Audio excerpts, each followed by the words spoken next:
விஜயால அது நடக்கல. அவராலதான் நடந்தது. விஜய் போய் எல்லாரும் தள்ளி விட்டு வாங்க உங்க மேல ஏறி நின்று அந்த அசம்பாவிதம் நடக்காமல் தடுக்கிறதுக்கு தான் ஏற்கனவே சம்பளம் கொடுத்து மந்திரி மினிஸ்ட்ரி கவர்மெண்ட்னு ஒண்ணு வச்சிருக்கோம். கவர்மெண்ட் வந்து அவங்க காசு வேலை செய்யல.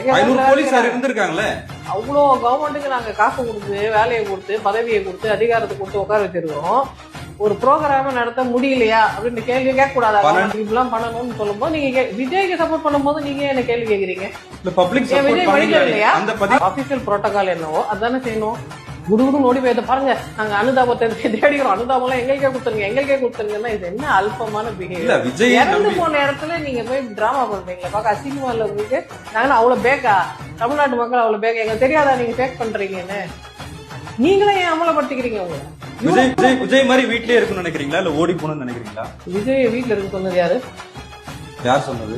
போலீஸ் சொல்லிருக்காங்க. அவருக்கு எத்தனை மணிக்கு கிளம்புறாரு அவரு? என்ன பிரச்சனைன்னு கேட்டீங்களா? அவர சொன்னாரா? நீங்க அசியூம் பண்ணிக்கிறீங்க. நீங்க கேட்டீங்களா?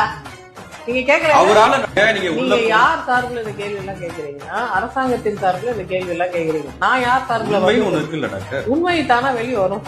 இது துயரமான சூழ்நிலை தானே.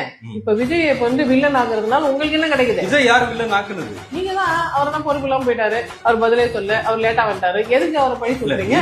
அவருக்கு கொஞ்சம் டைம் அண்ட் ஸ்பேஸ் அண்ட் அவர் மனசு ஆறி வர்றதுக்கு கொஞ்சம் டைம் கொடுக்கணும். அவர் ஆறி வந்துட்ட பிறகு கை உடஞ்ச பிறகு நீ ஏன் 4 பேர் தூக்கலன்னு எப்படி கேட்க முடியும்? அது ஆறின பிறகுதான் தூக்க முடியும்.